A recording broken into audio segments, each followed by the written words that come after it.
todos. Boa noite, Jonas.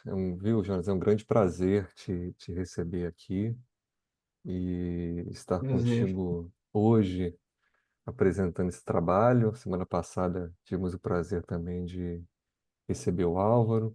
Então, esse é um ciclo de conferências, de palestras, que é uma preparação para a especialização que a gente procura implementar, no próximo mês, né, no mês de agosto.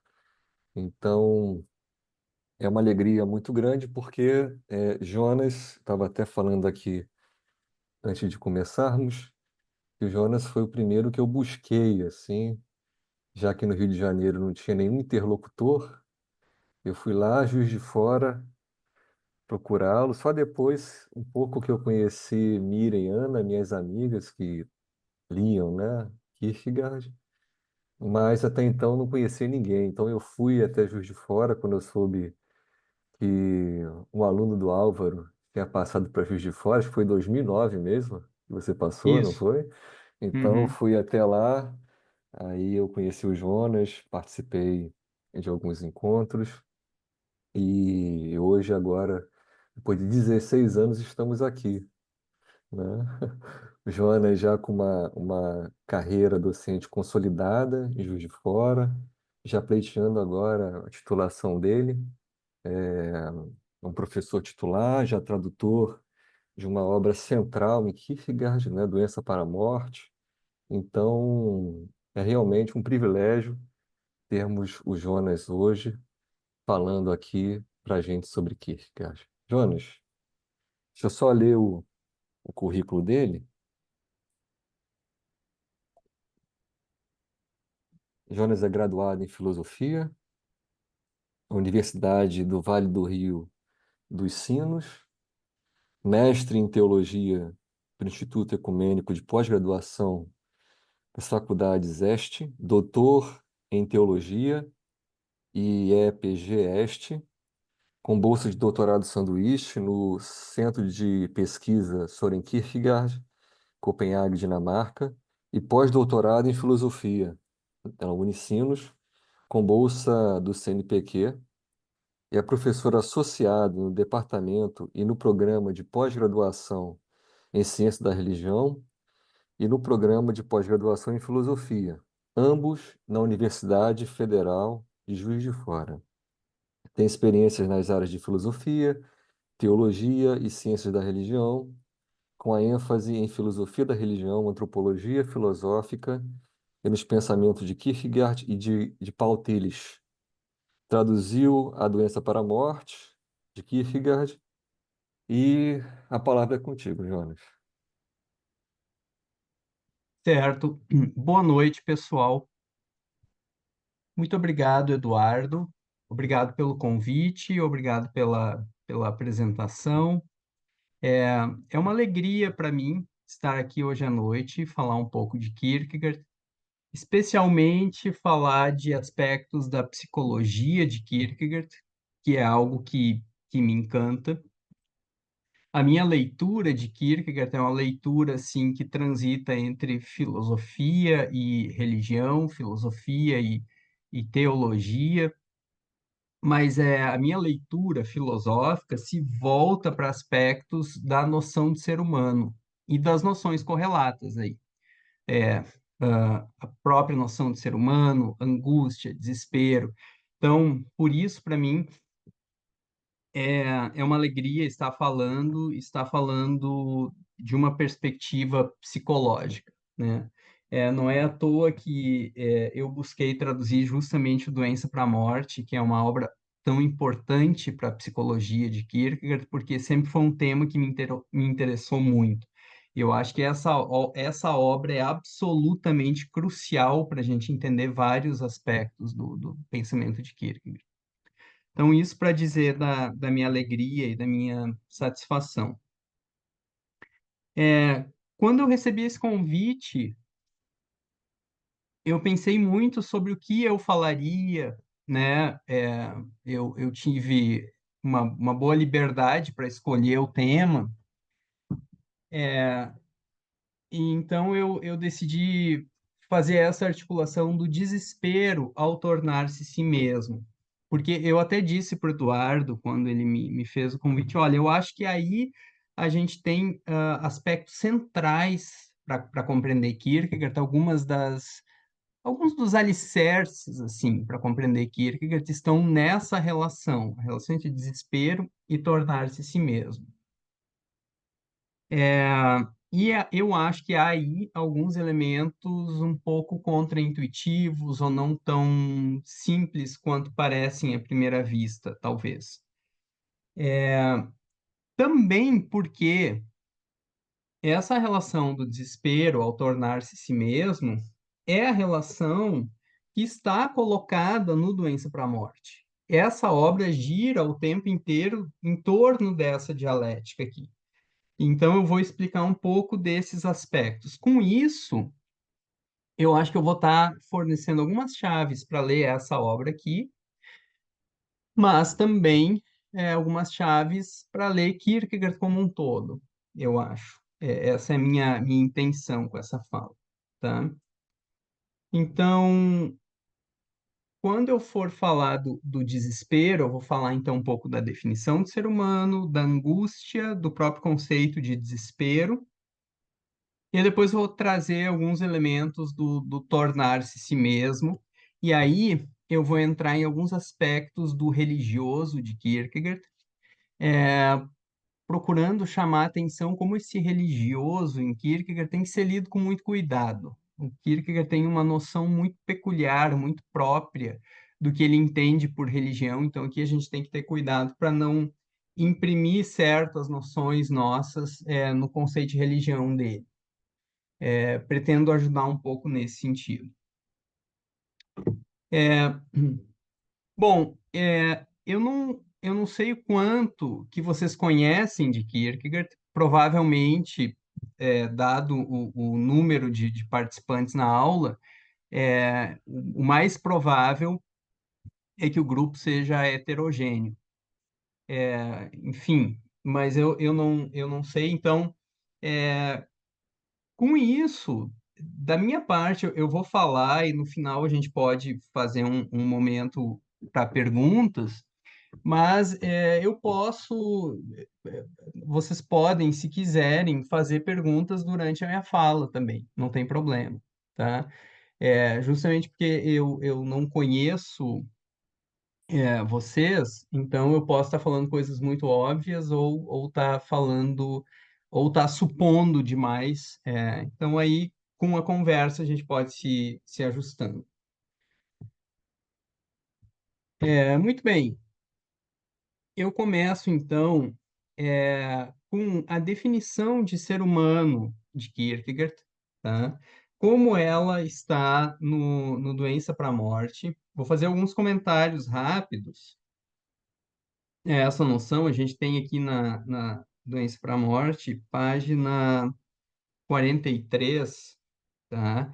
É quando ele abre o conteúdo propriamente do livro, né? Antes disso, a gente teve prefácio, introdução, mas o conteúdo propriamente inicia já com essa definição, que diz o seguinte: o ser humano é espírito, mas o que é espírito? Espírito é o si mesmo. Mas o que é o si mesmo? O si mesmo é uma relação que se relaciona consigo mesma, ou consiste no seguinte, que na relação, a relação se relacione consigo mesma. O si mesmo não é a relação, mas que a relação se relacione consigo mesma. O ser humano é uma síntese de infinitude e de finitude, do temporal e do eterno, de liberdade e de necessidade, em suma, uma síntese. Uma síntese é uma relação entre dois. Assim considerado, o ser humano ainda não é um si mesmo. Então, esse é um trecho clássico de Kierkegaard, muito discutido, muita tinta já foi gasta com isso, e há diferentes leituras e diferentes interpretações desse texto. É um texto difícil de entender, como vocês puderam perceber. A gente lê, e aí a gente lê de novo, e a gente se pergunta o que ele está querendo dizer com isso, né? É, Há alguns autores que acham que o Kierkegaard está meio que fazendo piada com esse texto, né? Talvez imitando talvez imitando Hegel, ou talvez imitando a moda filosófica da época. É, Enfim, eu acho que não. Eu acho que a gente consegue entender vários aspectos importantes desse texto. No último encontro da Sociedade Brasileira de Estudos de Kierkegaard, eu dei um mini curso e eu comentei parte por parte todo esse texto, fiz uma exegese dele. É possível. Talvez eu venha a fazer isso numa aula, mas aí a gente precisa de um tempo um pouco mais amplo, assim. Mas é possível, eu acho, traduzir essa ideia. Eu vou trabalhar por hora alguns aspectos que eu acho importantes. É, então, essa definição de ser humano como relação e como relação de polaridades, possibilidade e necessidade, o temporal, o eterno, infinitude e finitude, dessa definição, Kierkegaard extrai várias ideias importantes. É, a primeira delas é que nós temos aqui o ser humano pensado não como uma substância, não como algo, uma substância imutável, né, que mudaria nos seus acidentes, mas você teria um núcleo ali imutável, não como substância, mas como uma relação. O ser humano é uma relação.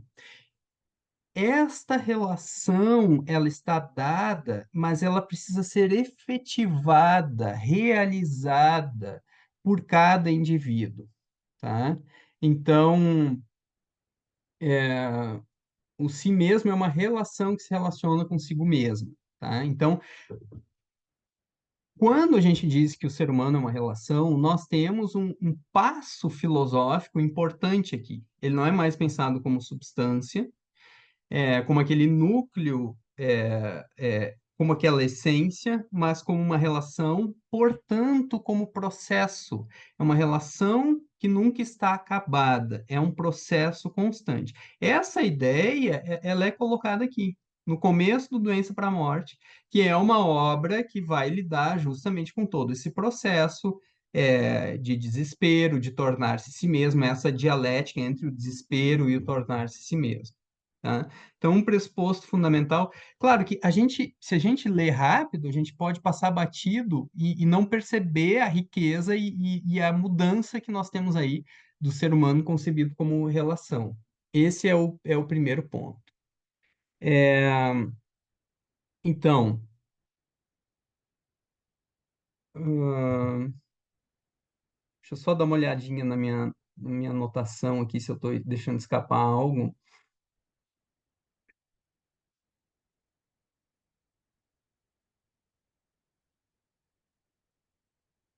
Basicamente, tá? Depois eu vou me aprofundar um pouco mais nisso. Mas nós temos o ser humano aqui como uma relação que se efetiva como relação quando se relaciona com uma outra relação. Na segunda parte, eu vou desenvolver isso um pouco mais. Mas basicamente é o seguinte: o ser humano é essa relação de finitude, infinitude e todos esses correlatos que ele menciona aqui. Isso é uma relação. A alteridade é uma relação também. Tá? Deus é uma relação, tá? Aqui entrar no conteúdo religioso é um pouquinho complicado, depois eu vou explicitar isso melhor, mas é importante a gente entender que o ser humano é uma relação, Deus é uma relação. Mas essa relação que é o ser humano, ela só se efetiva como relação quando ela se relaciona com uma outra relação.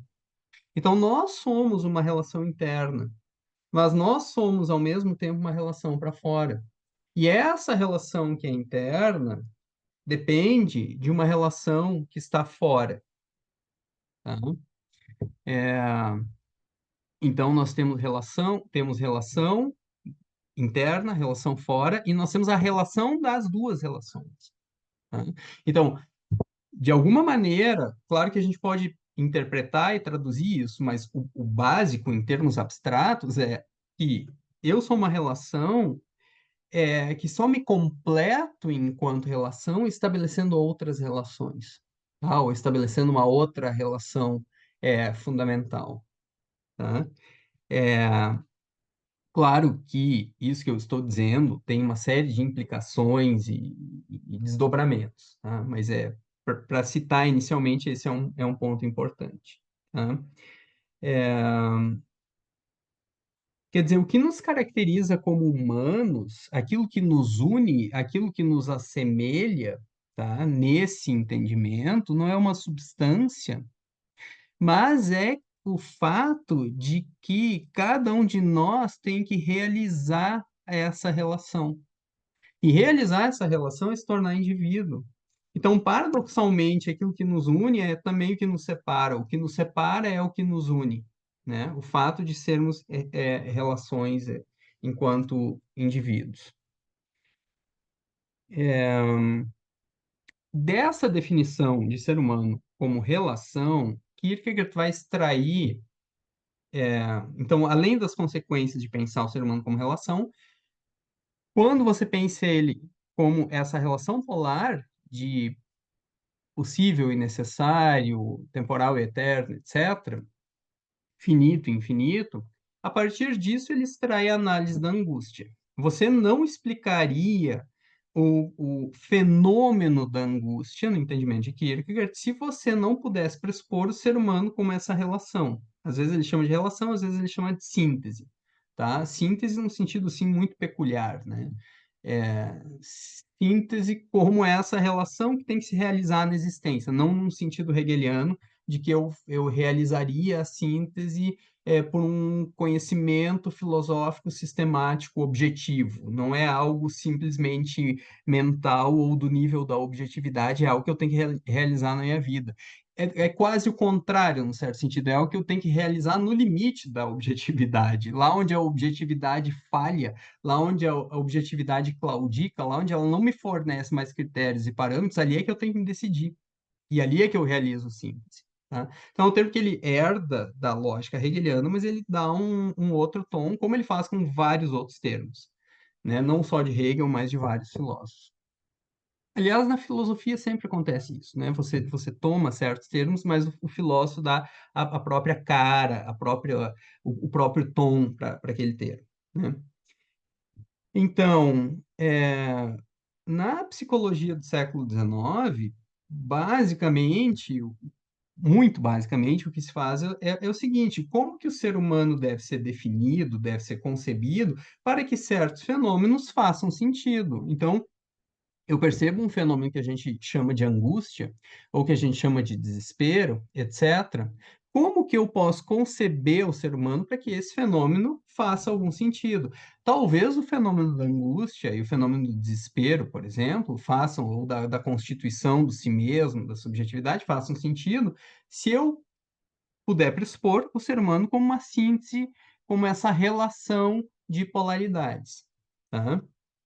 Então, o que é a angústia para Kierkegaard?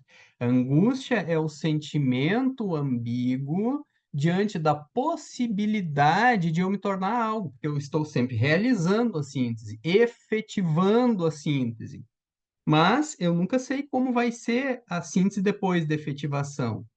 Por isso, quando eu vou tomar uma decisão existencial, um tipo de decisão que altera a relação da síntese, altera o modo como eu me entendo, como eu me vejo, essa decisão é angustiante. Quem eu me tornarei? Como eu serei? Mas eu não consigo antever isso. Então, o objeto da angústia é um nada, ele vai dizendo no conceito de angústia, né?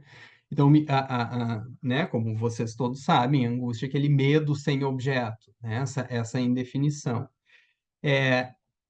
Bom, o que isso tem a ver com a definição aqui? Tem a ver porque a síntese, ela está como que experimentando aquela vertigem diante da possibilidade. Opa, eu vou me realizar, eu vou me efetivar, eu vou me tornar algo diferente do que eu sou agora. Angústia. Então, o que angustia é a possibilidade. É um fenômeno ontológico, é um fenômeno natural, tá? Desse mesmo entendimento, então, nós temos o ser humano como relação portanto, como processo, a partir dessa definição.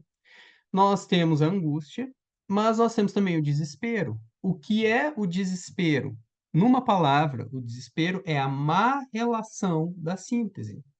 Ou, se vocês quiserem, é a má relação da relação, tá? A relação se relaciona mal consigo mesmo, tá? É, má relação é uma tradução completamente literal do termo que Kierkegaard usa em dinamarquês. O termo em dinamarquês é misforhold. Forhold é relação, mis é esse prefixo, aliás, mesmo que em alemão seria Missverhältnis, em dinamarquês Missforhold. Mas, enfim, literalmente é uma má relação. Desespero, é quer dizer, quando eu me decido, eu me aferro a um dos polos da síntese em detrimento do outro. Ou a mera finitude, ou a mera temporalidade, ou a mera infinitude, ou a simples eternidade. Por quê? A questão para Kierkegaard é que eu sou constituído dessa relação. Então, eu só sou eu mesmo, efetivamente, na relação. Quando eu desprezo um dos âmbitos da relação, não é algo exterior a mim que eu estou desprezando. Eu estou desprezando uma parte de mim mesmo. Percebem? Então é uma relação, e isso é o desespero. Tá? Então nós temos processo, temos angústia, temos a má relação. Tá? O desespero como essa má relação. Mas, para além disso, tem mais um ponto que é importante. Dessa definição, Kierkegaard extrai também o conceito de fé. O que é fé para Kierkegaard? Fé é fundamentar-se no poder que estabeleceu a síntese. É quando a relação volta para uma boa relação. Quando ela se coloca numa boa relação. A fé é esse retornar, digamos assim, para o fundamento, para uma boa relação. Então, você não entende em Kierkegaard o conceito de fé se você não entendeu ou se você não deu importância à ideia da relação. Então, é como se você tem a relação, a má relação é o desespero e a boa relação é a fé. Como que eu estabeleço essa boa relação? Vejam, é uma relação entre finitude e infinitude, temporal e eterno. Eu não encaminho esse tipo de questão, e aí Kierkegaard é um grande crítico da modernidade, eu não encaminho isso sem colocar a minha subjetividade em jogo, sem me relacionar com o simbólico. É algo da ordem do simbólico, não é algo da ordem é, do saber objetivo. Do ponto de vista do saber objetivo, eu não consigo realizar uma síntese de finitude e infinitude, entende? Alguém me explica objetivamente a relação com a infinitude. Bom, Hegel tentou fazer isso no seu sistema, tá? E tentou escrever um sistema que abarcasse todas essas relações. O problema de Kierkegaard com esse sistema é que ele deixa de fora as grandes questões do indivíduo. Beleza, talvez você explicou as grandes linhas da história. Talvez, e Hegel é genial nesse sentido. Eu acho que ele é um gigante, ok? Contudo, eu e cada um de nós, enquanto indivíduos, enquanto nesse processo de tornar si mesmo, eu preciso dar conta dessa relação de finitude e infinitude na minha decisão agora, nas minhas demais relações. Para isso, não tem sistema objetivo que dê conta, né? Quer dizer, em termos muito simples, assim, o que eu estou dizendo é, você tem que tomar decisões na vida para as quais você não tem os dados objetivos, você não tem os critérios, você não reúne todo o conhecimento e ainda assim você não escapa de ter que tomar a decisão. Para as decisões banais, eu tenho todo o conhecimento objetivo que eu preciso, né? Ou algumas até podem ser importantes, né? É, e para algumas delas eu consigo reunir os dados objetivos. Mas para um estilo de vida, para me tornar mais paciente, ou mais compreensivo, ou mais amoroso, ou para um projeto de vida, para decidir o que faz a vida valer a pena, ou para responder à questão quem sou eu, aí eu não consigo reunir os dados. E justamente onde a objetividade claudica, ali é que estão as decisões mais importantes. Quando Kierkegaard pensa isso nesse contexto, ele como que coloca a agenda para todo o existencialismo, tá? Nesse sentido, muito entre aspas, tá? Muito entre aspas, Kierkegaard até é o pai do existencialismo, tá? Em outros sentidos, talvez não, a gente poderia fazer uma crítica, né? Em tudo que é manual de filosofia, você vai encontrar que Kierkegaard é o pai do existencialismo, aí todo mundo critica e tal. Outro dia eu estava lendo um texto sobre existencialismo, o autor dizia que é difícil caracterizar o existencialismo de um modo geral, de qualquer maneira, né? Porque os autores são muito diferentes. Ok, pode ser, mas nesse ponto da decisão individual, lidar com a angústia e tomar a decisão onde faltam os critérios, e ainda assim eu não escapo da decisão, quer dizer, escapar da decisão já é tomar um tipo de decisão, com tudo que está envolvido aí, o ser humano como relação, angústia, desespero, subjetividade, crítica à objetividade, Kierkegaard coloca um problema que o existencialismo, de um modo geral, com o qual o existencialismo vai ter que lidar, seja Camus, Sartre, Heidegger, é, isso vai aparecer na literatura russa, sua maneira, em diversos lugares, né? É,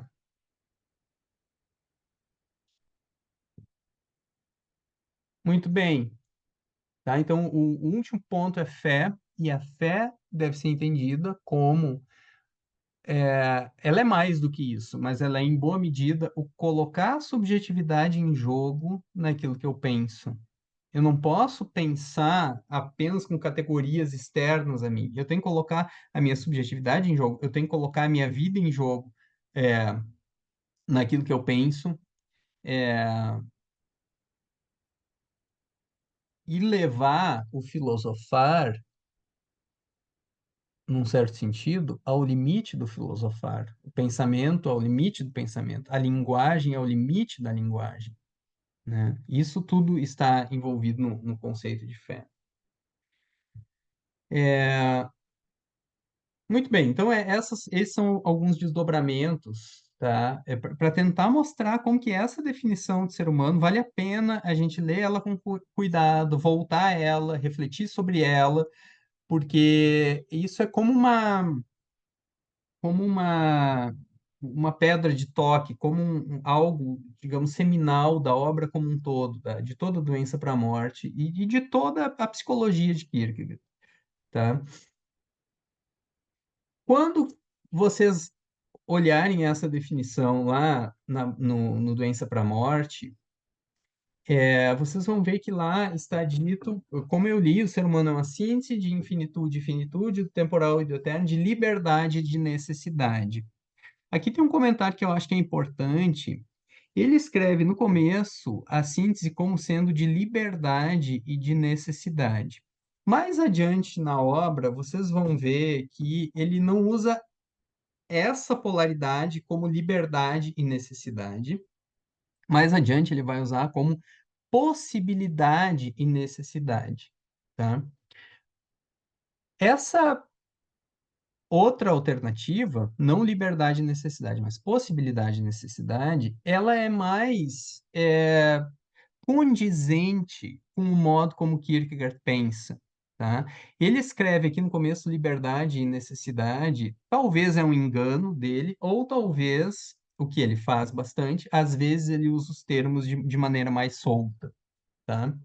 Aqui ele está usando os termos de uma maneira um pouquinho mais solta, não completamente rigorosa. Por quê? Porque para Kierkegaard, liberdade é o que acontece quando a síntese de possibilidade e necessidade é colocada numa boa relação.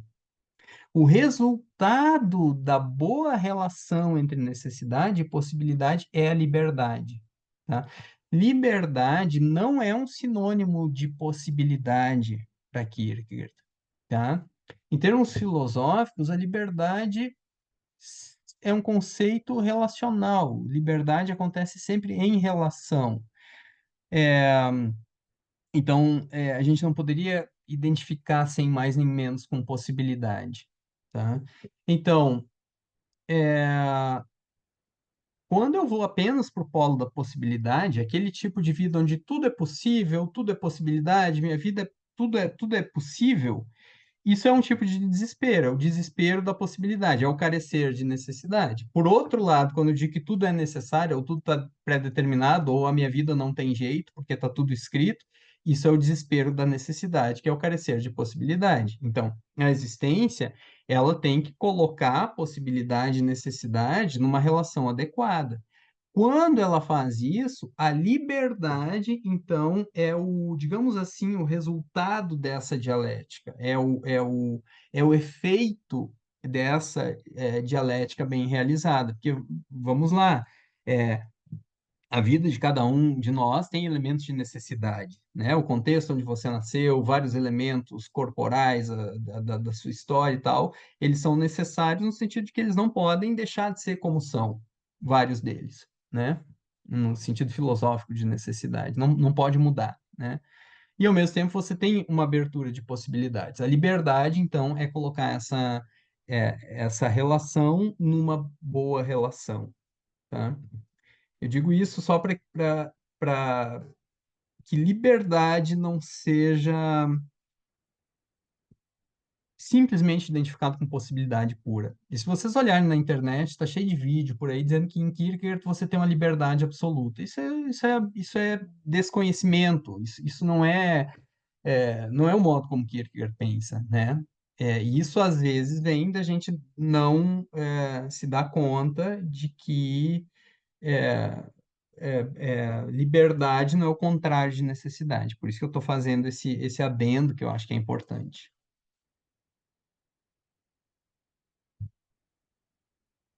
Tem um outro adendo que eu acho que é importante também, tá? Eu não penso que Kierkegaard entenda o ser humano como um conjunto de diversas sínteses, tá? É, Na minha interpretação, eu elaboro um pouco dessa interpretação nesse livro aqui, 10 lições sobre Kierkegaard. Em algum momento eu trabalho isso. Não que você seja uma síntese de finitude e infinitude, e além disso, uma síntese de temporal e eterno, e além disso, uma síntese de corpóreo e anímico. Então, você tem agora vários setores da sua vida, né? Eu tenho que resolver o finito e infinito, depois eu tenho que encaminhar aquilo e aquele outro.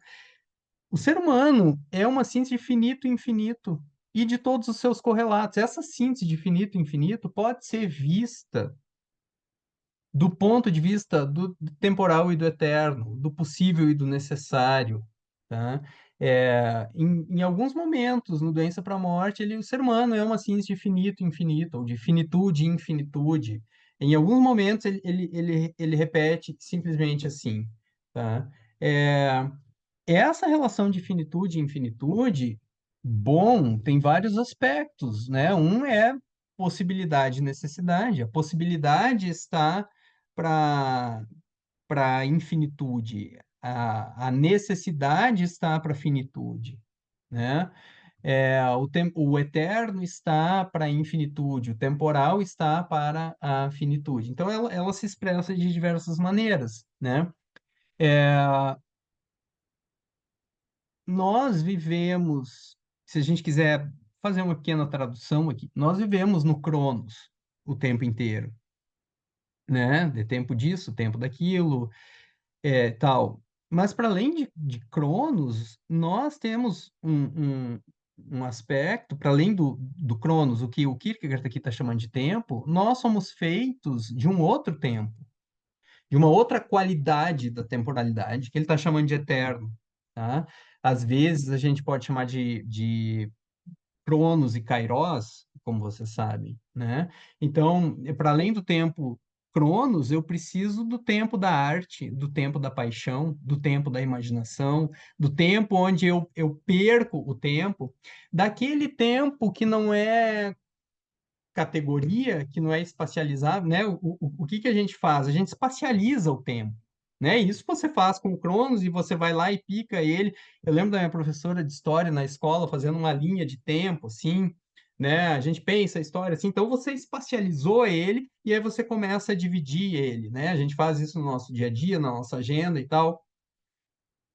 O problema é que esse tempo não basta, né? Quem hoje tem discutido bastante isso, por exemplo, é o Byung-Chul Han, com a ideia da sociedade do cansaço e essas ideias de temporalidade. Mas a gente pode ir para um Heidegger também, por exemplo, né? O problema desse tempo que é transformado em categoria, e enquanto categoria é algo exterior a mim, né? Então eu estou aqui e lá fora de mim está o tempo, que eu tenho tempo ou não tenho tempo, né? Se você lê, por exemplo, a fenomenologia da vida religiosa, enfim, há várias reflexões, né? Mas você é composto desses âmbitos. Então, aí você tem a síntese de finitude e infinitude se mostrando nesse aspecto, né? É, é, eu digo isso porque tornar-se si mesmo é experimentar a cura para o desespero. Isso são os dois lados da mesma moeda, né?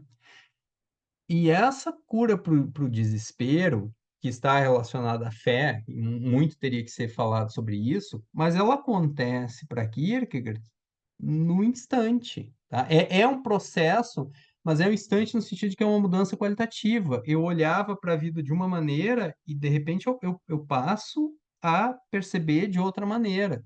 E não no sentido de que a fé resolve primeiro uma síntese, depois outra síntese, depois outra, ou a síntese está, digamos assim, num caminho de cura do desespero, ou ela não está em todos os seus âmbitos, né? Se a relação infinitude e infinitude não está bem colocado, os efeitos vão ser em todos os âmbitos, né? E do contrário, se ela se coloca numa boa relação, claro que depois a gente tem que discutir em que medida que é possível essa boa relação ou não, para Kierkegaard ela sempre é processo constante, mas quando ela se coloca numa boa relação, isso tem efeito em todos os âmbitos, tá? Então, não é um conjunto de sínteses, mas uma síntese que tem diversos aspectos. Kierkegaard, inclusive, usa síntese no singular, né? Ele não usa sínteses no plural. É,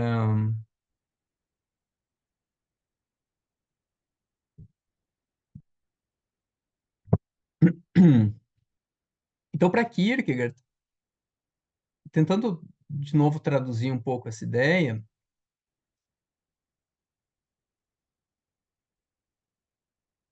a síntese de finitude e infinitude significa, em boa medida, que a finitude não basta para nos definir, né? É, Quando alguém me pergunta por que eu sou professor, né, eu poderia responder: eu sou professor porque eu precisava de um emprego e apareceu a possibilidade, então me tornei professor. Esse emprego paga o meu salário, tal, tal, tal, e por isso sou professor. É, ok, é uma explicação possível, né? Mas aí alguém poderia perguntar: não, de verdade, no fim das contas, no fundo, por que você é professor? Eu teria que dizer bom, eu sou professor porque, no fim das contas, eu acredito que vale a pena batalhar pela educação, ajudar as pessoas a enxergar a vida de maneiras talvez mais criativas ou mais profundas, etc, etc. Eu começo a falar do que eu acredito, do que eu imagino, do que eu sonho. Eu saio da mera imediatidade. E isso é constitutivo do ser humano, né? O Camus vai dizer: o ser humano é a única criatura que se recusa a ser a ser o que ela é, né? Nós nos recusamos, enquanto humanos, a ser pré-determinados pelos imperativos do corpo, pelos instintos. Nós temos que produzir para além dessa mera imediatidade, né? Então, Kierkegaard elabora essa ciência de finitude e infinitude em termos cristãos, em termos religiosos, mas a gente consegue perceber como aí nós temos uma questão filosófica e psicológica de fundo, né? O ser humano não se resume à mera finitude, né? Uma pessoa, uma pessoa que se identifica a partir da mera finitude, ela carece de vida, de criatividade, né? Se torna uma pessoa muito burocrática, né? É,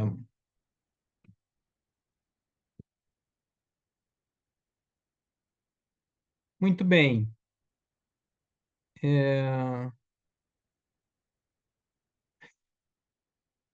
tudo isso gira em torno da ideia de que Kierkegaard ele está sempre considerando a finitude, considerando o histórico, a nossa temporalidade, levando isso às últimas consequências, mas ao mesmo tempo percebendo que nós operamos na temporalidade e na finitude, e que para nós vivermos na temporalidade e na finitude, nós de alguma maneira lidamos com critérios que estão para além da temporalidade e da finitude, tá? Nesse sentido, né, quando ele pensa a síntese de finito e infinito, ele está pensando justamente isso. Você está operando na finitude e você lida com o infinito, com o imaginário, com o simbólico, que está, de alguma maneira, para além dessa finitude. E você, à medida que você lida com a finitude, com o histórico, você precisa de algum critério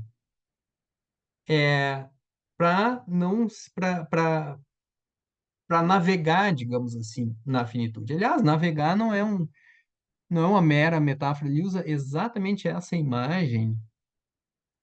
Eu não vou lembrar agora se é nas Obras do Amor, mas ele vai dizer assim: o marinheiro, quando ele está perdido, ele não pode tentar se movimentar a partir tentar encontrar a direção a partir das ondas que são móveis. Ele precisa olhar para um ponto fixo.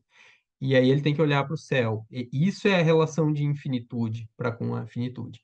A dificuldade é que esse olhar, digamos, para a estrela, que vai dar o ponto fixo para o marinheiro, ele não é um dado objetivo para Kierkegaard, tá? Então, aí a coisa se torna bastante mais complexa, tá? Mas ele está lidando com esse problema. De alguma maneira, aqui também muito assim, entre aspas, Kierkegaard está relendo um problema que é platônico, tá? Ele está lidando com um problema platônico, né? Platão tem que lidar com esse problema.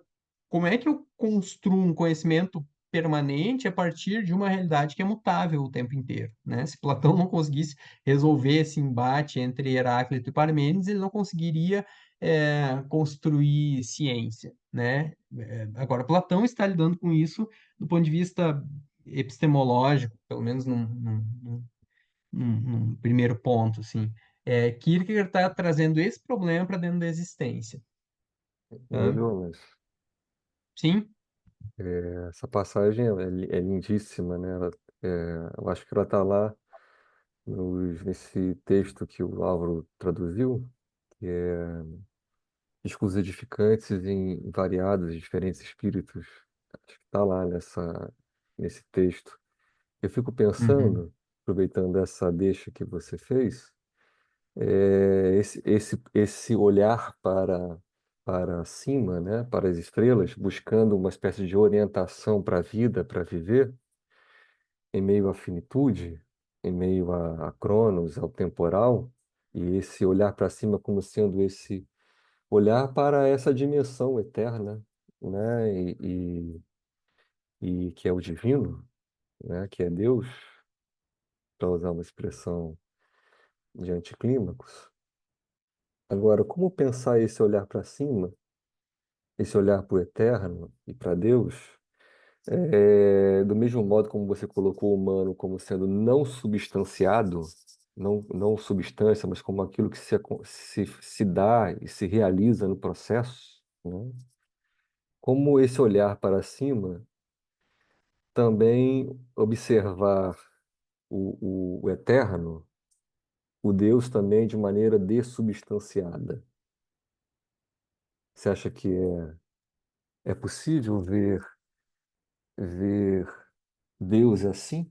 Porque o teólogo imediatamente tende a olhar Deus de modo substancial, né? Como uma espécie de núcleo duro, coisa, né? Tanto que teologia é o discurso sobre Deus, né? Se você acha que é possível, grosso modo, né, de maneira imediata, teologia é isso de alguma maneira, o teólogo, em linhas gerais, pretende isso, né? Agora, se você coloca o humano dessubstanciado, mas como aquilo que vai se dando, né, processualmente, em tornar-se, é, esse olhar para cima, ele também não pode ser um olhar que está fitando mistério, está fitando aquilo que não é coisa, que não é substância, né? Como é que você E- vê isso? Sim, excelente. É, excelente questão. Assim, a teologia, né? Quando a gente diz a teologia, a gente precisa ter em mente que a teologia é muito variada, né? A gente tem teologias muito diferentes, assim, entre si, né? É, a teologia, de um modo geral, a teologia cristã, ela lida com uma tradição, ela lida com textos, né? A teologia contemporânea,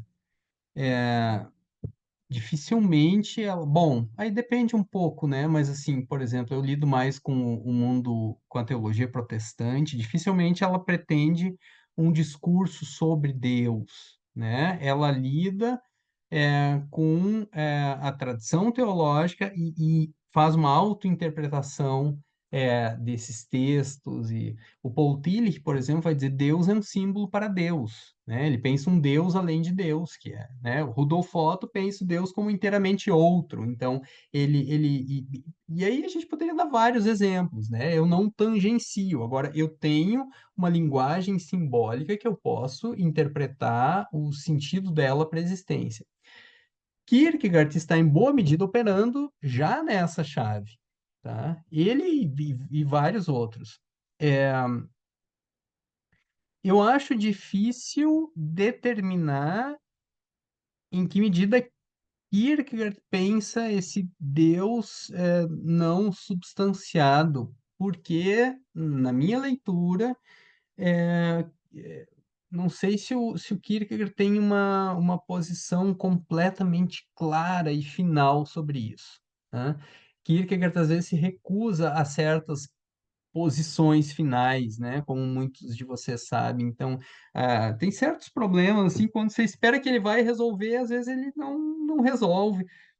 Aliás, todo filósofo que lida com problemas assim de fundo muito importantes, dificilmente você tem uma solução satisfatória, né? Kierkegaard chega às vezes em algumas aporias e tal. Tá, mas enfim, eu acho que, no mínimo, é possível pensar esse divino dessubstanciado em Kierkegaard, tá? Por, por alguns motivos, tá? Por algumas razões. Eu vou tentar não me delongar muito. Em primeiro lugar, no Doença para a Morte, ele vai entender Deus como possibilidade pura. Deus é isso, que tudo é possível. Bom, quando você entende um Deus como pura possibilidade e não como necessidade, e aí sim, o contrário da necessidade, né? Você já tem uma abertura gigantesca. Esse é o primeiro ponto, tá? Segundo, é que Deus é uma alteridade radical. É aquilo que você não chega, tá? você não chega, você nunca esgota, sempre tem algo mais, você não dá conta, tá? Isso, do ponto de vista teológico, é muito importante, porque quando Deus se torna substância ou se torna objetivo, isso é algo extremamente perigoso, tá? Porque você diz, o infinito está aqui. E eu domino esse infinito que está aqui. Aí você diz quem pode viver, quem pode morrer, quem pode ser escravizado, quem é livre, etc, etc. Porque eu tenho um critério infinito atemporal, né? É, então, isso Kierkegaard não faz. Ele sempre mantém esse mistério, essa alteridade radical. Aí alguém poderia dizer, sim, mas essa alteridade radical se revela em Jesus Cristo, isso é a teologia cristã, e aí ele está revelado, né? Para Kierkegaard, como para tantos outros, tá? Pascal, por exemplo, que Kierkegaard lia bastante, quando esse Deus se revela, ele se revela se escondendo. Ele se revela no quê? No paradoxo, tá? Então, é uma revelação, quer dizer, é, mas que é, mantém o mistério, mantém o paradoxo, tá? Depois eu vou entrar mais nesse ponto do paradoxo, porque ele é fundamental para Kierkegaard, tá? Mas então você não atinge ele, né? E por fim, o que aí é a minha interpretação, tá? Eu acho que isso é possível, isso que o Eduardo sugere, é possível, Eduardo, e é necessário, e eu acho que isso pode ser feito a partir do conceito de amor. Deus é fundamentalmente amor, né? E aí Kierkegaard tem um texto interessante, é o último discurso que ele escreve, tá? Sobre a imutabilidade de Deus. Ele toma uma questão metafísica fundamental. Pô, como que Deus é imutável na sua perfeição? Ele tem que ser imutável, isso é algo que vem dos gregos, né? Quer dizer, o perfeito não tem nada a ser ainda realizado, né? Ele não tem que mudar, ele não tem que mudar e não pode mudar porque ele já é completo em si mesmo. Só que no cristianismo você tem um Deus que é perfeito e que muda, né? Isso gera uma contradição difícil e muito debate foi feito em torno disso. Num texto de 10 páginas, Kierkegaard diz basicamente o seguinte: Deus é imutável no seu amor. Para permanecer imutável no amor, só tem um jeito, mudando, indo ao encontro, porque o amor ele vai ao encontro do outro, né? O amor não tenta mudar o outro, mas muda a si mesmo, né? Ele vai no sentido de ir ao encontro do outro. Então, você tem que entender essa imutabilidade de Deus, não em termos metafísicos, mas em termos a partir do amor. Você se substancia completamente, né? Cadê a continuidade? Está no amor. Mas o que que é o amor? O amor é esse mistério que eu tento entender, eu não entendo, porque também não é algo para ser entendido, mas é algo que eu tenho que viver, é algo que eu tenho que experimentar, é algo que eu tenho que colocar no processo, né? Então, eu escrevi alguns textos nessa linha, entende? E se você vai lendo Kierkegaard, aqui e ali sempre volta essa questão: Deus é o quê? Deus é amor. Deus é amor, Deus é possibilidade pura. Então, com isso, a gente já vê por isso que eu dizia antes no começo, quando a gente fala de religião em Kierkegaard, a gente tem que escutar mais, né? Tem que ir muito, muito devagar e ir vendo quais são os conceitos fundamentais, né? Quer dizer, Jesus é esse paradigma desse divino que faz história, né? Desse amor que cria corpo e vai ao encontro do outro, né? É disso que Kierkegaard está falando o tempo inteiro, né? E eu acho que isso é absolutamente crucial na obra dele, porque a gente tende, a partir do Ocidente, a pensar, a gente quase que vincula diretamente Deus com heteronomia, né? Tem algo heterônomo lá, dizendo o que eu posso, o que eu não posso. É, Bom, se for assim, a religião é o que causa novas cisões. Porque aí, se tem uma coisa que a heteronomia não produz, é autonomia ou é unidade no eu. Ela produz o contrário disso. Só que para Kierkegaard, o que a fé faz é reestabelecer uma unidade. Então, ela pode ser qualquer coisa menos heteronomia, entende? Só que a gente lê a partir de uma chave heterônoma, né? Aí não funciona nada, né? Aí o que que a gente faz? O religioso eu deixo para lá e eu vou entender só o filosófico em Kierkegaard. O problema é que você não entende o filosófico sem entender essas categorias, né? Kierkegaard está fazendo uma filosofia a partir de uma plataforma cristã. Só que essa plataforma cristã ele ressignifica, tá? É, muito a partir de Lutero, muito a partir de Agostinho. Ele vai pegando de vários autores diferentes, né? E fazendo o seu processo, né? Bom, com isso eu trago alguns elementos, assim, né? Eu tentei ser breve na minha resposta, mas é, isso são, assim, alguns rudimentos da resposta, porque essa é uma questão crucial, né? Hoje nós temos intérpretes do mundo inteiro debatendo esse tipo de questão, né? O que nós fazemos com o religioso em Kierkegaard. E quanto mais a gente se aprofunda, mais a gente percebe que é algo muito peculiar, né? Com isso, eu antecipo um pouco algumas questões do segundo ponto, né? Do desespero ao tornar-se si mesmo. É, tranquilo até aqui, gente? Qualquer coisa vocês falem aí, tá bom? É, certo. Deixa eu só ver. Eu vou dar algum salto aqui. Tá. Eu quero falar algumas coisas ainda sobre angústia.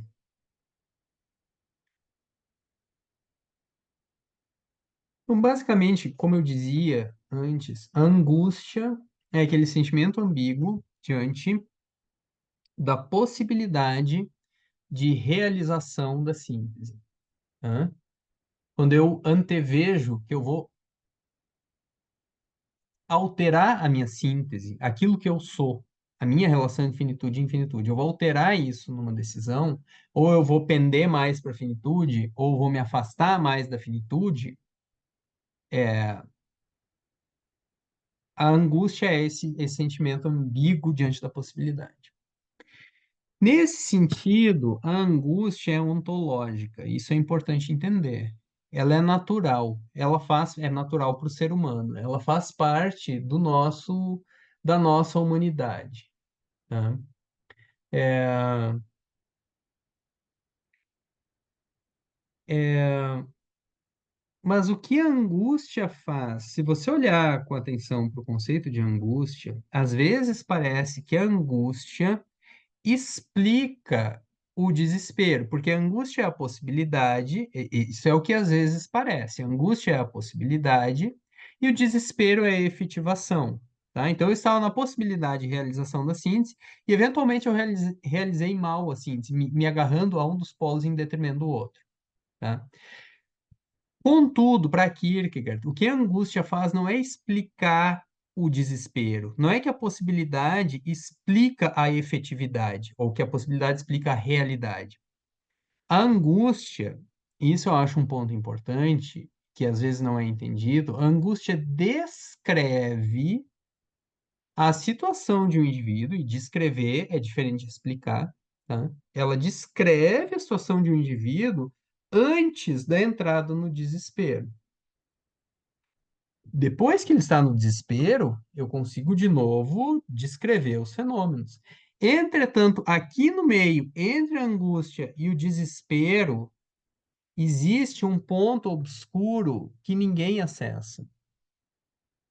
Porque nós não conseguimos entender como ou por que nós desestabilizamos a síntese, tá? Kierkegaard aqui está lidando com o que a tradição ocidental muitas vezes lidou com o problema do mal. Por que eu me torno mal? Por que eu faço o mal? Por que eu me auto-saboto? Por que eu me desarticulo de mim mesmo? Esse problema, da Kierkegaard, não é respondido, né? É, isso está muito claro no conceito de angústia, especialmente no primeiro capítulo, mas em vários lugares, tá? Então, aqui, tá? Bom, daria para explicar isso de várias maneiras, mas Kierkegaard insiste em que aqui eu tenho um salto. Eu tenho um salto porque eu não consigo estabelecer todas as mediações lógicas que levem da possibilidade do mal à efetivação do mal, da possibilidade do desespero à efetivação do desespero. Eu não consigo reunir todas essas mediações, tá? O conceito de angústia, ele é publicado em 1844. Mesmo ano que ele publica Migalhas Filosóficas, que é um outro livro importantíssimo, tá? Em 1844, Kierkegaard está claramente, ele escreve isso nos diários, polemizando contra a ideia hegeliana da mediação, tá? Por que isso é um problema? Tá? No sistema hegeliano, os conceitos se articulam por necessidade dentro do sistema. E o que é uma articulação por necessidade? Uma articulação necessária. Como numa equação matemática ou na lógica, por exemplo, você diz 2 e 2 são necessariamente 4. Numa equação matemática, se você seguir o procedimento corretamente, você vai chegar necessariamente naquele resultado e em nenhum outro, tá? Basicamente, essa é a relação de necessidade dentro de um sistema lógico. E, assim, simplificando, tá? O meu ponto aqui é outro, mas, assim, simplificando uma questão que é complexa, de qualquer maneira, a relação no sistema lógico é uma relação de necessidade. E essa necessidade é explicada por mediações lógicas, tá? Eu consigo explicar esse processo necessário. Assim, por analogia, como eu consigo explicar uma equação matemática para uma criança que tem as condições mínimas, as mediações, para entender aquela equação. O problema é que nas questões da existência me faltam mediações. Lá onde eu tenho que tomar uma decisão fundamental, eu gostaria de ter as mediações, mas eu não tenho. Nem eu não tenho as mediações nem para entender o problema do mal e nem para entender o problema da superação do mal, entende? De alguma maneira, que eu não sei explicar por quê, eu acredito que vale a pena viver amorosamente, por exemplo, que vale a pena viver com esperança. Me dê razões objetivas para viver amorosamente. Me dê razões objetivas para viver com esperança. Nós podemos falar por horas, sabe? Mas você nunca consegue estabelecer todas as mediações. No fim das contas, a gente vai ter que dizer, olha, no fim, eu acho que vale a pena viver dessa maneira, né? Eu não consigo reunir todas as mediações. Kierkegaard, então, basicamente o que ele está fazendo. O Kierkegaard não tem problema com a mediação dentro do sistema lógico, desde que ela permaneça lá dentro. À época de Kierkegaard, alguns autores estavam usando essa lógica do sistema para tentar traduzir a existência. E aí você tenta trazer mediações necessárias e objetivas para explicar a vida, tá? Basicamente, aí Kierkegaard diz, não, certos problemas, e para certos problemas, na existência, nós operamos com salto. Não adianta você ir aumentando a quantidade de conhecimento ou de informação, e aí, progressivamente, você a partir de um aumento de quantidade, se tornar algo diferente. Por exemplo, eu posso ler todos os livros de ética do mundo e aumentar muito o meu conhecimento sobre ética, e isso não necessariamente me torna uma pessoa ética, entende? Em algum momento vou ter que decidir se eu acredito que vale a pena ou não vale a pena, se eu quero ou se eu não quero viver eticamente. E não é o meu conhecimento sobre ética que vai é, o aumento quantitativo do meu conhecimento que vai gerar isso. Então, essa é basicamente a discussão de fundo do primeiro capítulo do conceito de angústia. Ele desconstrói essa mediação e essa progressão, e ele vai e ele se recusa a dar uma explicação pela via da mediação. Por isso que eu estava dizendo no começo que a angústia tem que ser lida como algo que descreve o que é importante, mas descreve o processo pelo qual o sujeito passa no caminho do tornar-se desesperado. Mas aí no meio tem um ponto obscuro que não é explicado, que é o que ele chama de salto. Tá? Esse tema vai aparecer. E o termo salto ele usa como polêmica a mediação na sua época. É curioso que ele tem uma polêmica aqui que é bastante específica, mas que é completamente válida para as nossas reflexões hoje. Né? Para várias questões da existência, eu não reúno todas as mediações.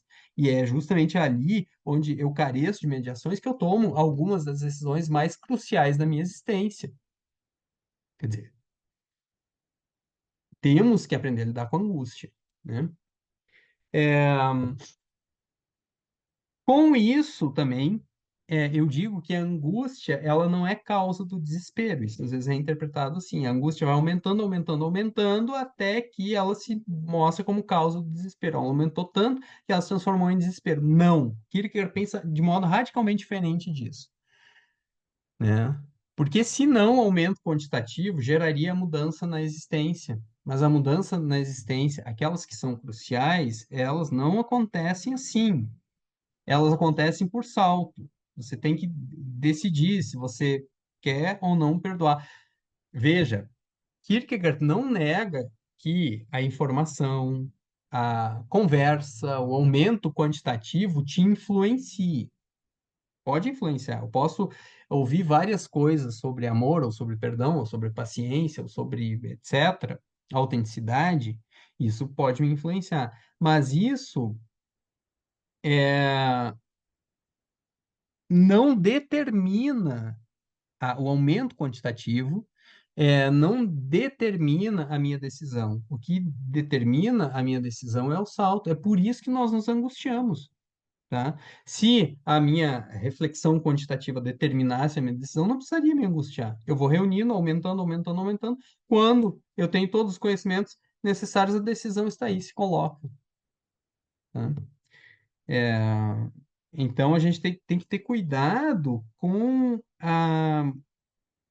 essa diferença entre decisão existencial e aquilo que eu consigo do ponto de vista da mediação. Quando eu falo mediação aqui, eu posso pensar em termos de mediação lógica, mas eu posso pensar, inclusive, em termos de mediação linguística. Até que ponto a linguagem, como forma de mediação, me ajuda a determinar a minha decisão. É, parece que alguém queria perguntar, não sei, da minha parte, fiquem à vontade. Sim, Jonas, tem uma pessoa que quer perguntar assim. Vai lá, Vitão. Bom, tem uma pergunta, mas acho que talvez desvie um pouco do assunto, né? A pergunta é a seguinte: Kierkegaard anuncia no Doença para a Morte, contrário do desesperar é crer. Nessa obra, assim como no conceito de angústia, ele apresenta a possibilidade extrema do demoníaco, ou ainda do hermético, e como uma saída possível o suicídio. No livro autobiográfico do Tolstói, chamado Uma Confissão, o autor russo confidencia momentos de ideação suicida e sua salvação pela fé.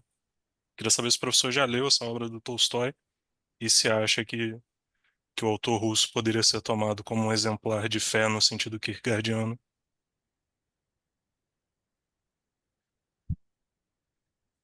Aqui na minha mesa, Na minha tá? também. Junto com aqui que vale muito a pena. Esses dois livros aqui, lidos juntos, tá? E eles dois lidos junto com o Doença para a Morte, é, não tem palavras para dizer assim, né?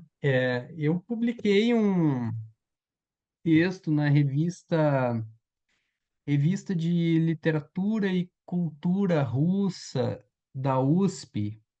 A sigla é RUS, R-U-S.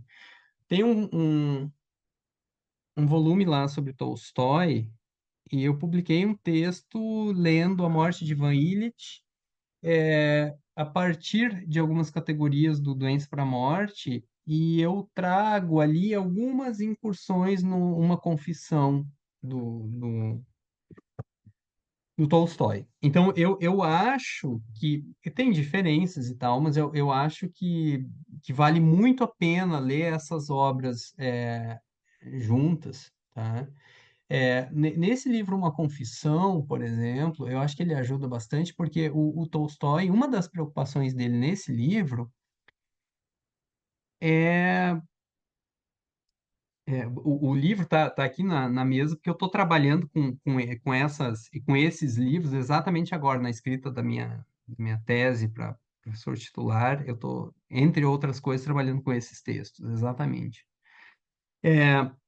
Uma das coisas interessantes é que o Tolstói ali se preocupa com a diferença entre fé e superstição, né? Que é algo difícil, né, de distinguir, né?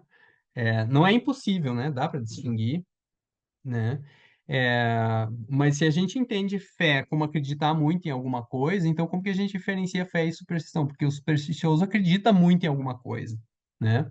Por isso que eu dizia antes que fé não é exatamente, não é simplesmente acreditar muito em alguma coisa para Kierkegaard, né? Essa postura existencial na qual você. Bom, aí eu entro em definições mais complexas, mas na qual você repousa no fundamento do ser, e aqui da síntese, fundamento da síntese, e eu, como eu disse antes, entendo esse fundamento da síntese como o amor. Tá, mas isso é uma outra história. Ah, o demoníaco para Kierkegaard, eu não vou entrar demais nisso, mas assim, uma das definições que o Kierkegaard dá para o demoníaco é que o demoníaco é a angústia diante do bem, tá? Isso é muito importante, porque com isso a gente percebe que o demoníaco ele é uma conceituação qualitativo. O demoníaco não tem a ver necessariamente com intensidade, não tem a ver com quantidade. Você, às vezes, pode ter um comportamento bem simples, bem quase imperceptível, segundo essa conceituação, que pode ser demoníaco, né? Quando eu me angustio, ao invés de eu me alegrar com o bem no outro ou numa determinada situação, aquilo me causa ciúmes ou angústia ou inveja ou, né, eu me angustio diante do bem, quer dizer, eu descolo do bem, né? É, por outro lado, ele tem algo de intensidade no sentido de que ele é esse desespero levado ao extremo, né? Eu não apenas não quero me fundamentar no poder que estabeleceu a síntese, que é a definição de fé dele, mas eu quero brigar contra o bem, ou na minha interpretação, contra o amor. Aí eu chego no demoníaco, né? Que é essa não aceitação radical é, de uma ajuda, de um ah, termo que o Kierkegaard usa mesmo, salvação, né? A gente pode usar também esse termo, tá? E aí eu chego no demoníaco. Me parece que o Kierkegaard e o Tolstói estão discutindo essas questões. Mas por que que isso é problemático? Essa discussão em Kierkegaard, ela também tem a ver, eu penso sim, a minha interpretação, ela tem a ver com a crítica de Kierkegaard da modernidade, porque o sujeito kierkegaardiano, aqui a gente tem que ter muito cuidado, ele não é aquele sujeito que tem aquela autonomia, que ele se ergue sozinho, né? Como se eu estou no lamaçal, eu me puxo pelos meus próprios cabelos para sair do lamaçal, né? A existência, ela implica. Aqui eu antecipo alguns elementos da segunda parte, tá? Mas tudo bem. A existência para Kierkegaard, ela implica no imponderável, no imponderável, no não mensurável. Ela implica, e aí ele usa um termo teológico importante, a existência implica na graça.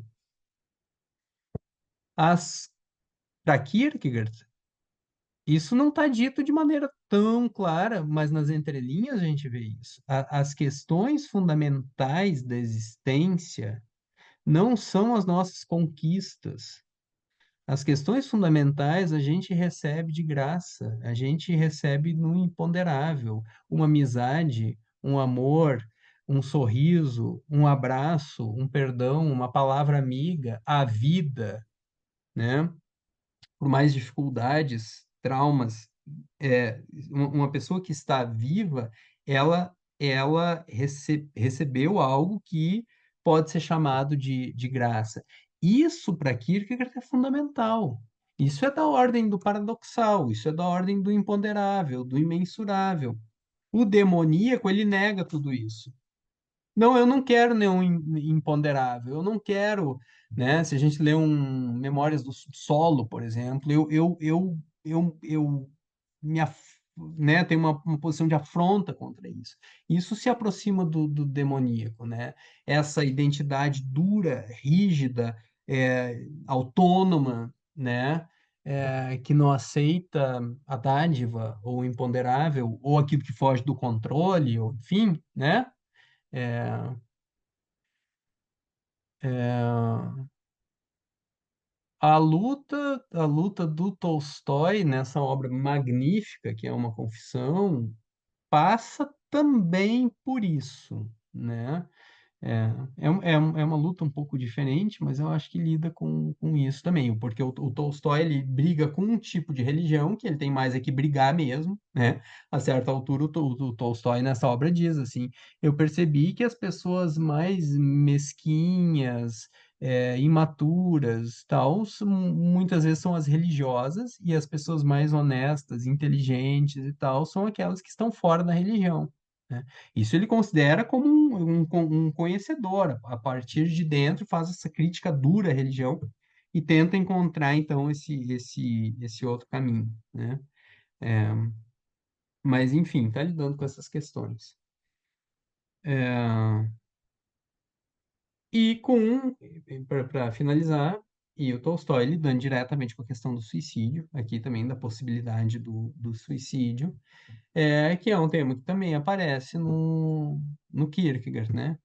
Enfim, no contexto dessa discussão. É, muito bem.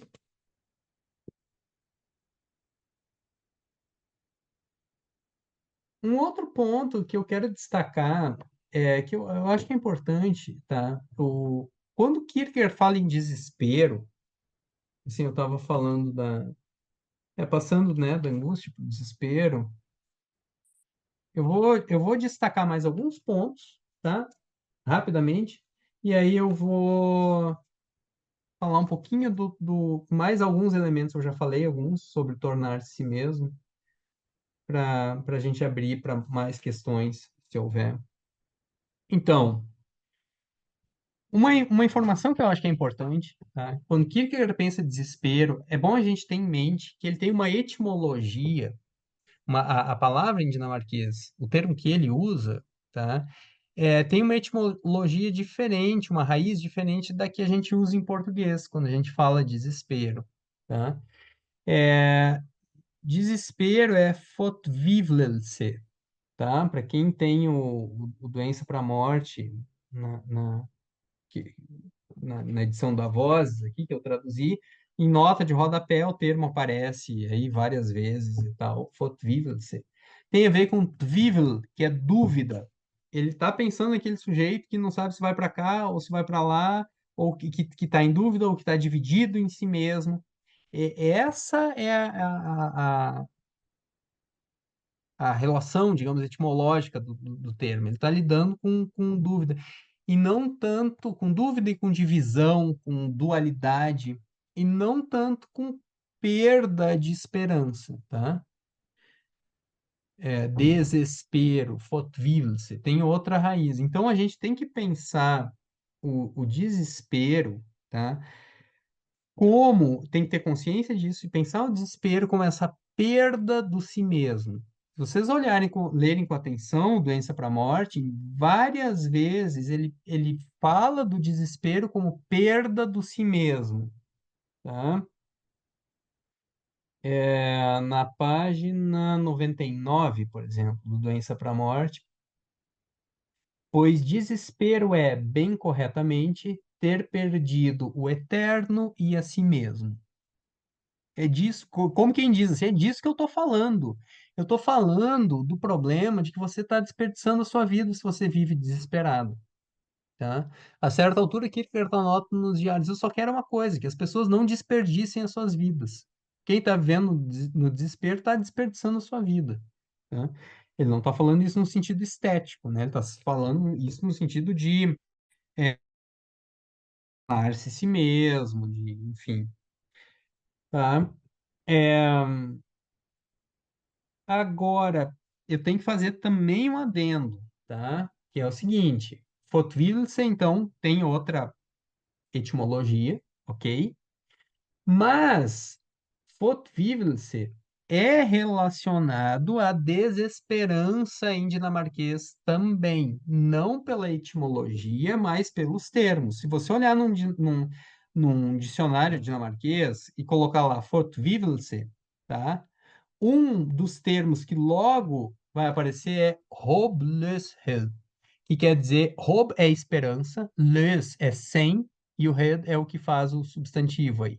Desesperança. Então tem a ver, sim, com falta de esperança. O que eu estou querendo dizer aqui é que o sentido primário não é esse. O sentido primário é a divisão do eu, é a perda do eu, e isso a gente precisa ter em mente. Tá? Desespero é perda de si mesmo. Tá? Mas perder a si mesmo é também perder a esperança, no modo como o Kierkegaard está pensando. Então tá relacionado, tá? É, e ele usa, agora não sei quantas vezes, ele usa algumas vezes é, essa ideia, ele relaciona o desespero com a desesperança no Doença para a Morte. Ele não faz isso muito, mas aparece aqui e ali, tá?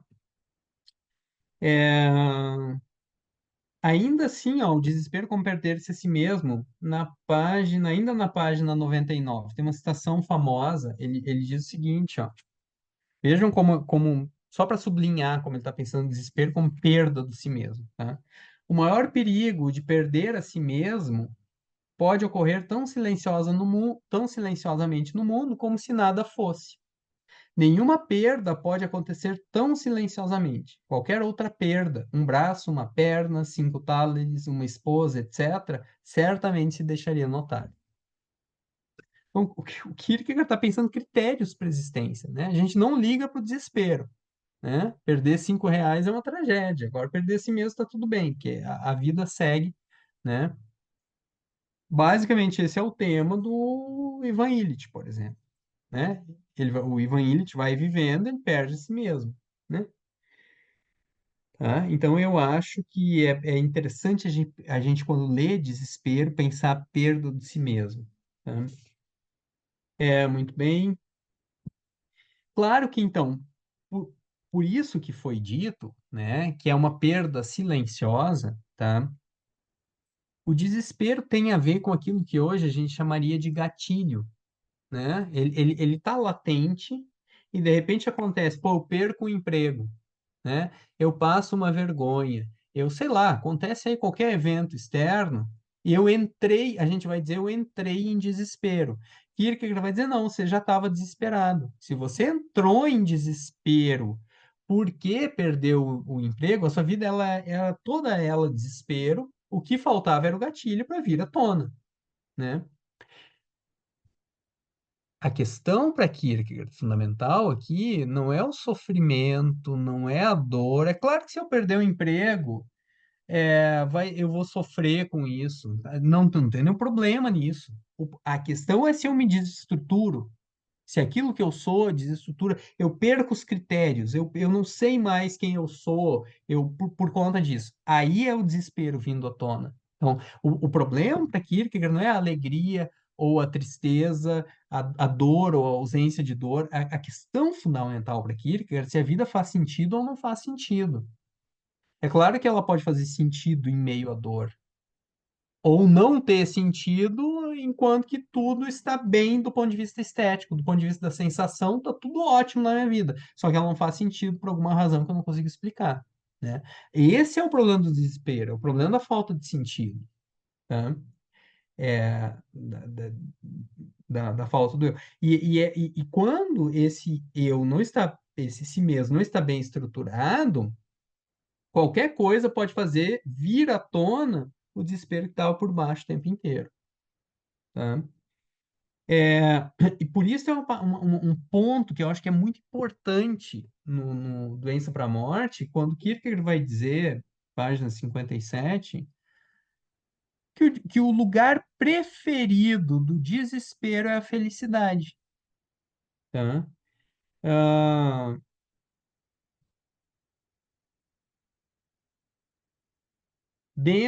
eu leio a citação, bem lá dentro, na página 57.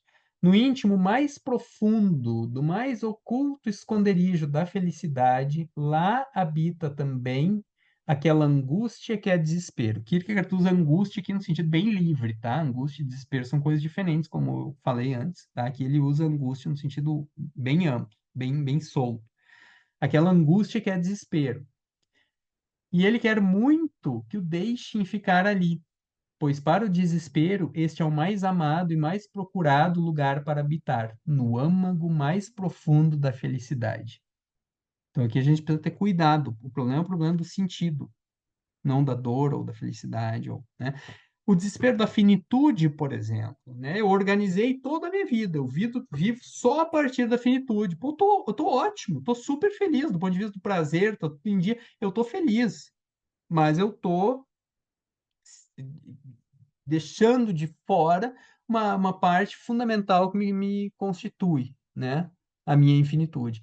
Então, com isso, a minha vida toda é desespero, embora seja feliz, né?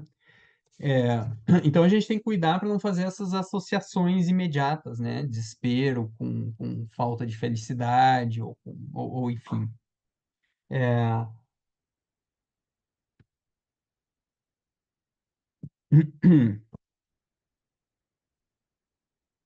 certo.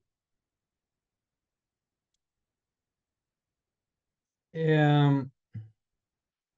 Professor, um ponto, sim, eu tenho uma dúvida aqui, se fosse possível sim, perguntar agora. Então, eu queria claro. entender qual a relação, é, como é que a gente pode pensar a relação entre essa compreensão de existência em Kierkegaard, né, como síntese, e o que ele vai chamar de estádios da, da existência, né? Kierkegaard ele traz muitos conceitos, né? E eles me parece que eles se relacionam aos outros, né? O senhor estava falando que finitude está para temporalidade, né? Eu fico pensando nessas relações, né? Como é que a gente pode pensar essas relações? Então eu queria entender assim se existe alguma relação e como é que a gente pode pensar essa relação entre essa concepção de existência nele e o que ele vai chamar de estádios. Certo. É, hum,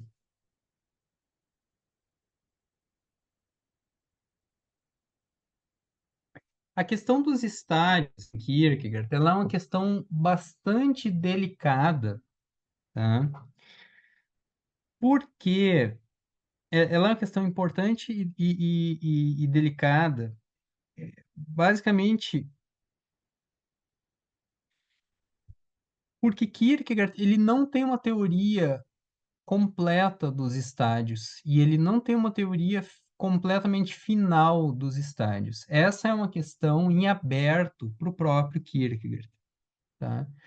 Essa questão ela se tornou famosa e importante com relação a Kierkegaard, em boa medida porque ela foi reproduzida ao longo de 100 anos nas introduções a Kierkegaard.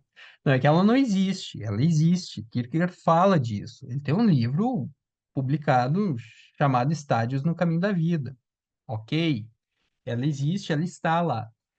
Mas ela não é completamente bem resolvida. Quantos estádios existem?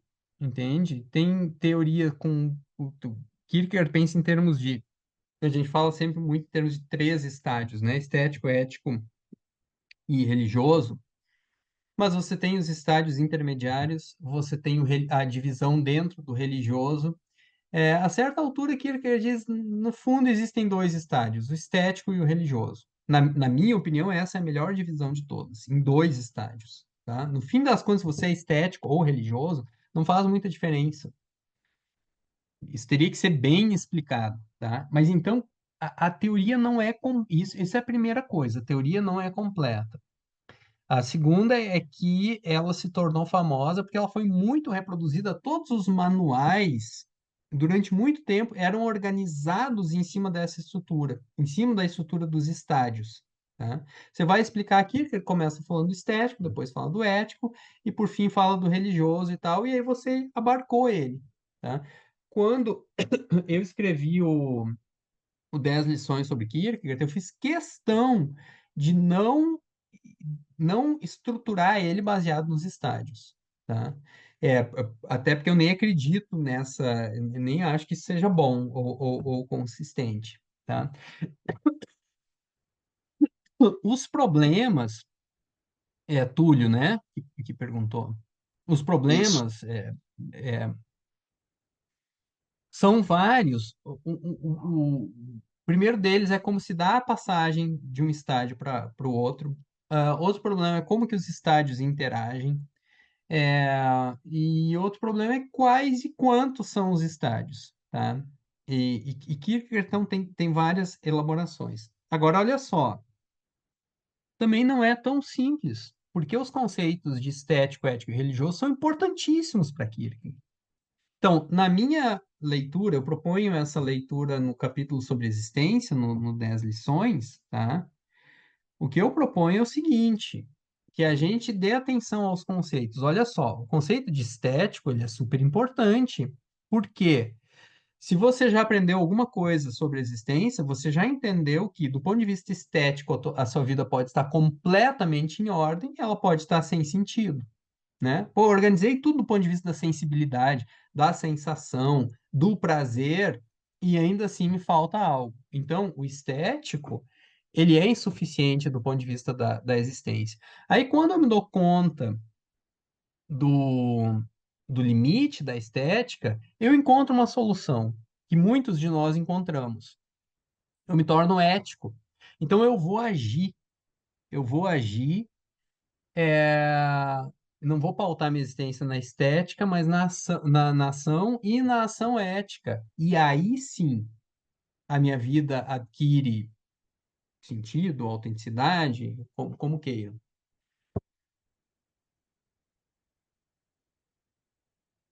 Gente, quantas vezes a gente diz assim, eu fiz tudo certo e deu tudo errado, né? Esse é o problema do livro de Jó, por exemplo, que é um livro fascinante, né? Kierkegaard se ocupa muito com esse livro, é um livro da Bíblia, né? O livro de Jó. Jó é o cara que fez tudo certo e deu tudo errado, né? E aí, o que que você faz?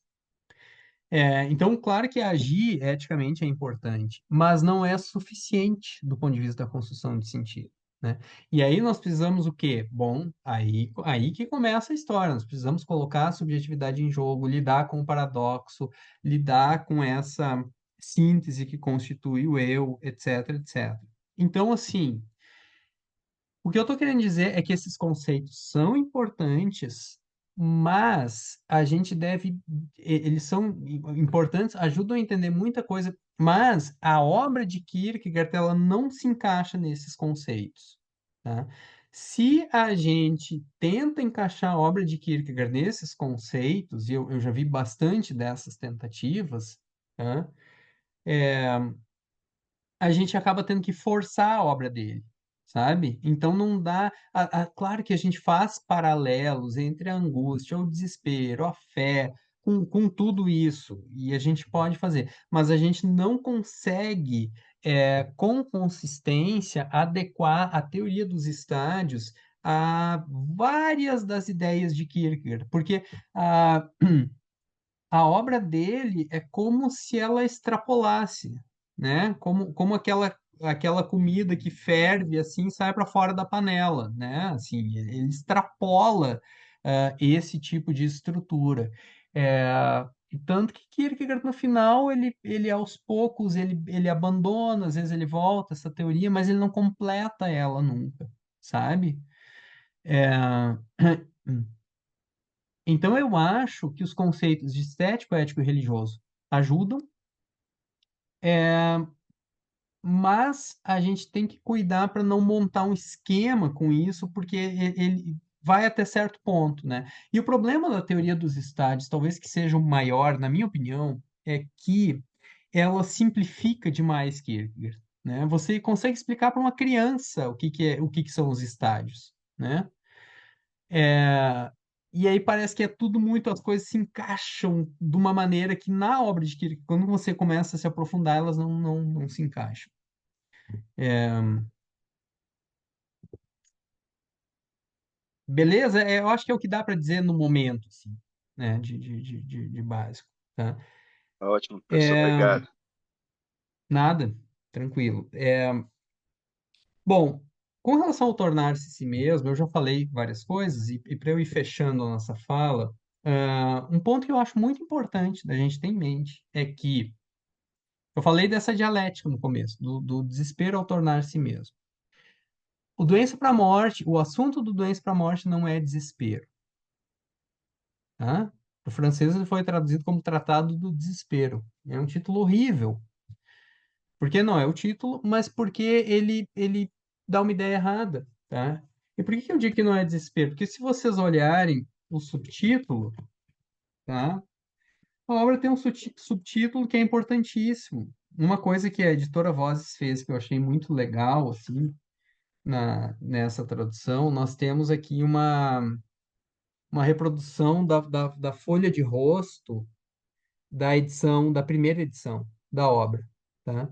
E essa folha de rosto aqui, ela tá traduzida aqui, tá? E aqui você tem o título e o subtítulo. E o assunto da obra está no subtítulo: A Doença para a Morte. Uma exposição psicológica cristã para edificação e despertar. Eu tenho que falar do desespero para que o indivíduo acorde do desespero e edifique a sua própria existência. Esse é o assunto.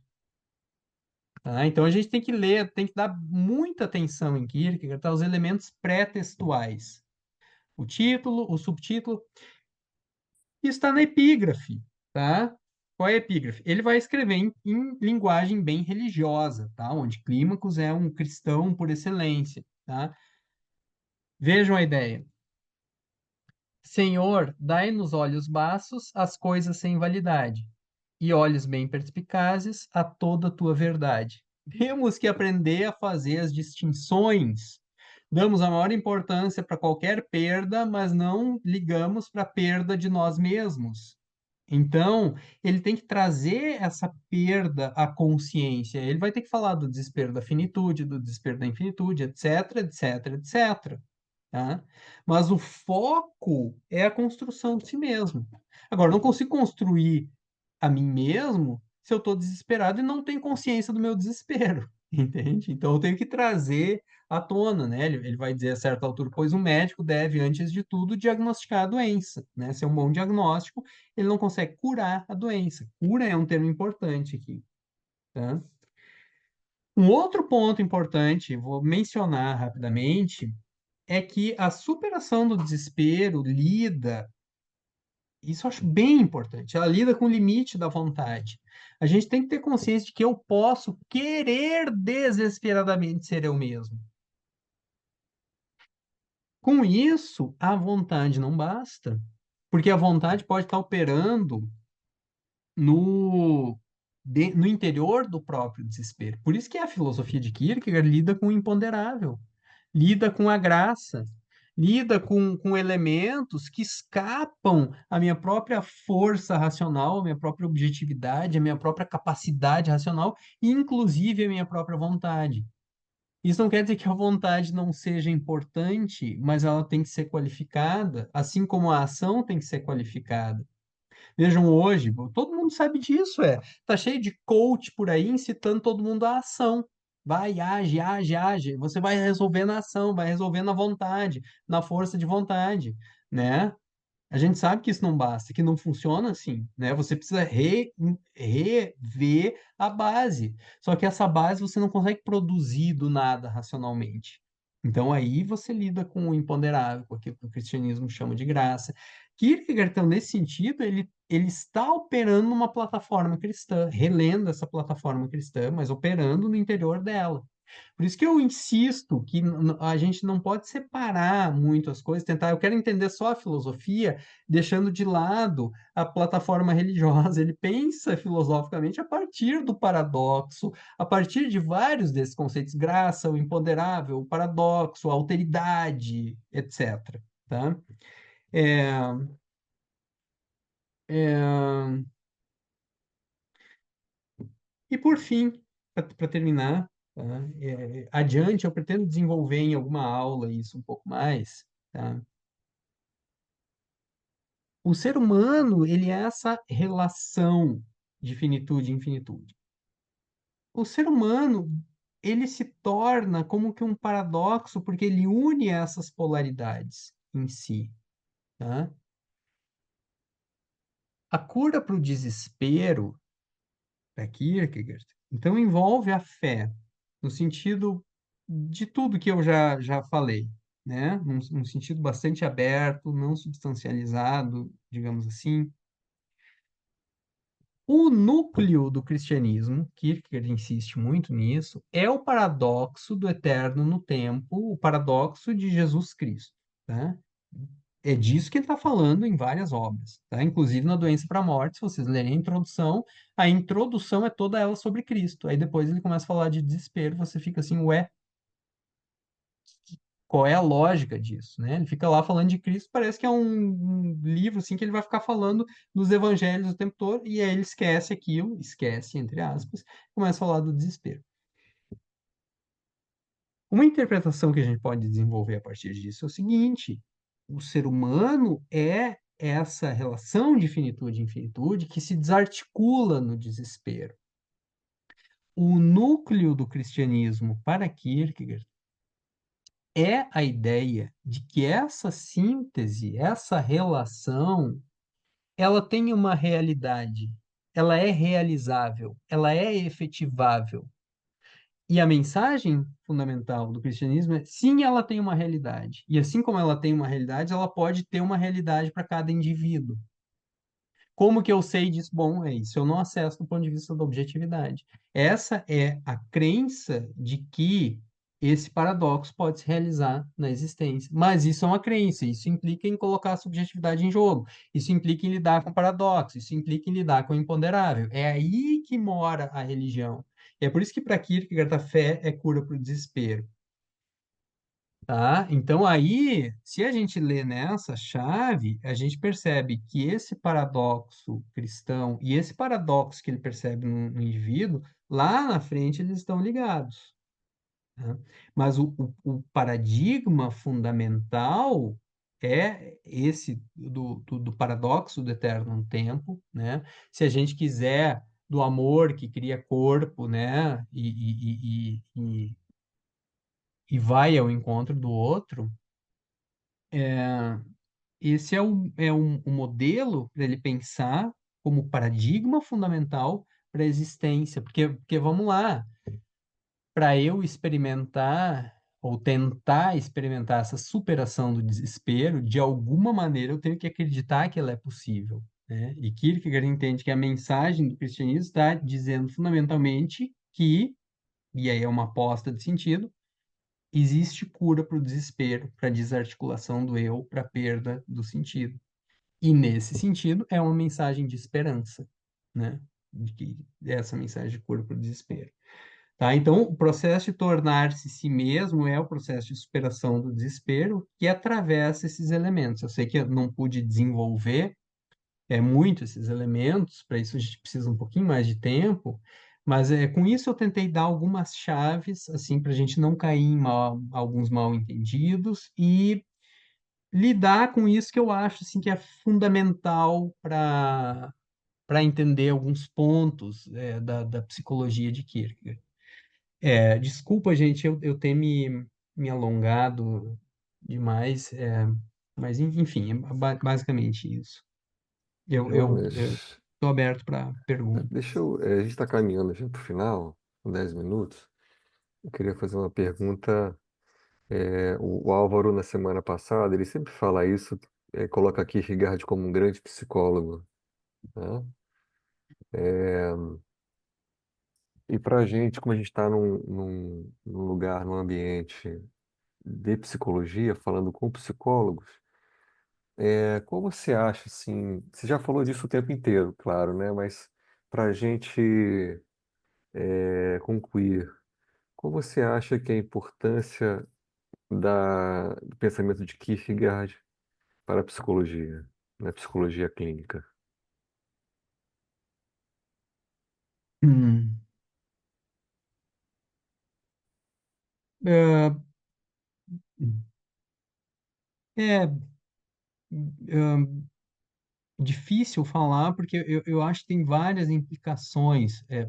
Deixa eu tentar organizar meu pensamento. Talvez a primeira, como eu já falei, é a questão de, digamos assim, colocar o dedo na ferida, no sentido de que a questão fundamental é a questão do sentido para Kierkegaard, sabe? Isso, inclusive, nem sempre é percebido em certas leituras de Kierkegaard, né? Não é a questão da felicidade, não é a questão do prazer, não é a questão da ação, é a questão do sentido. Por outro lado, quando essa questão do sentido, que tem a ver com a estruturação do si mesmo, se encaminha, esse encaminhamento ele sempre é provisório, tá? Mas quando ela se encaminha, ainda sempre é provisório, porque o ser humano é relação, por isso é aquela coisa lá do começo, aquela definição é importante. É uma relação que nunca está posta de modo substancial, né? O ser humano é uma relação. Agora, um parêntese aqui. Vamos lá. Numa relação, eu posso ter.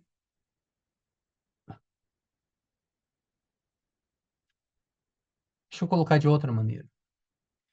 Eu posso olhar para uma relação de uma maneira X ou Y, por exemplo. Eu posso. Pensem o seguinte: se eu estabeleço uma relação estável com uma pessoa, eu caso ou eu estabeleço uma relação, estamos casados ou estamos namorando e tal, eu estabeleço uma relação. Eu estou numa relação. Agora, vocês concordam comigo que existe uma diferença qualitativa entre eu estar fora da relação e estar dentro da relação? Antes não estávamos casados, agora assumimos um compromisso, estamos casados ou morando juntos ou numa relação estável. Tem uma mudança qualitativa, certo? A relação era de um tipo, passou a ser de outro tipo. A relação qualitativa para Kierkegaard, a decisão qualitativa, ela não altera o, o fato de o processo continuar, né? Por exemplo, quando eu caso com uma pessoa, eu tenho uma mudança qualitativa, mas que não é estática. É uma mudança qualitativa para dentro de um processo. Tudo isso para dizer que essa, para mim, é a melhor analogia para o modo como. Porque às vezes as pessoas ficam ou é processo ou é mudança qualitativa. Essa disjunção é falsa. Você pode ter uma mudança qualitativa para dentro de um processo. Filosoficamente, isso é completamente consistente. Tá? É assim que Kierkegaard pensa. Então, isso tudo para dizer que a, o tornar-se si mesmo, quer dizer, eu olho a partir de uma nova qualidade para algo que continua sendo relação. Tá, ok.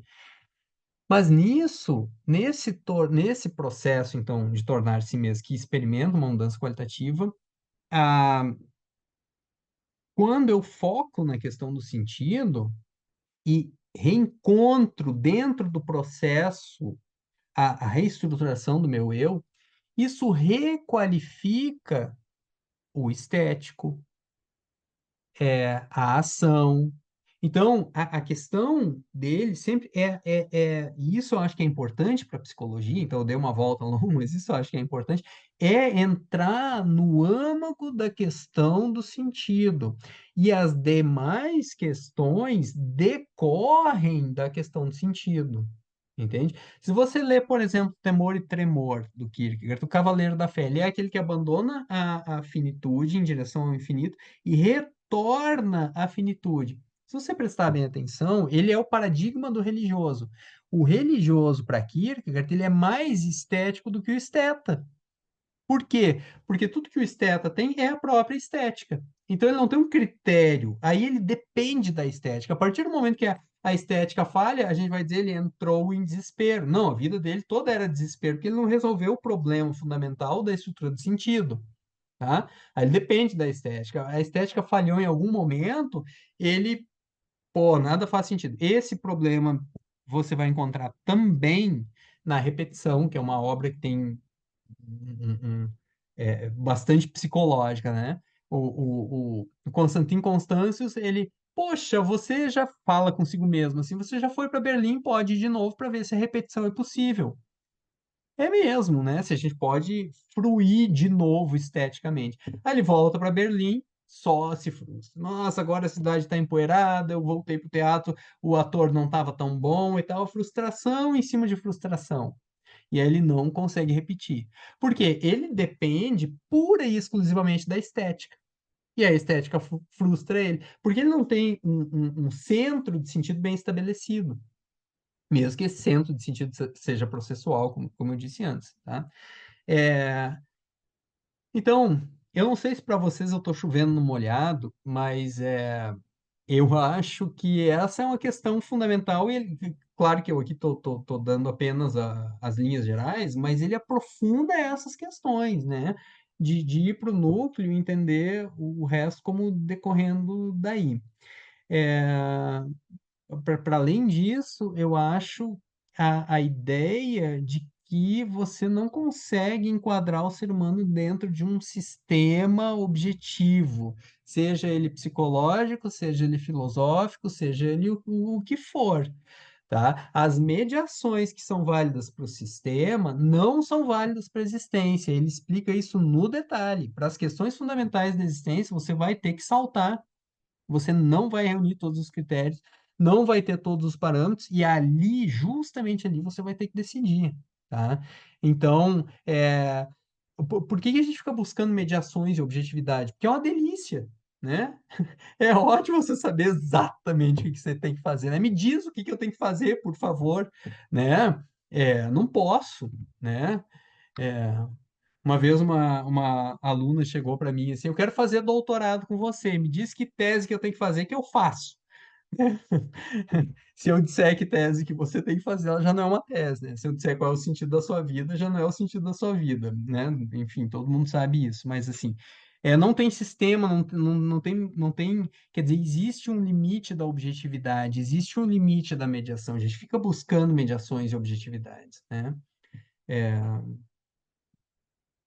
né? Então, assim, Kierkegaard, nesse sentido, ele é um crítico da modernidade, né? Daquela modernidade que tenta encontrar todos os parâmetros e dados objetivos para uma tomada de decisão. Kierkegaard vai dizer isso não é decisão.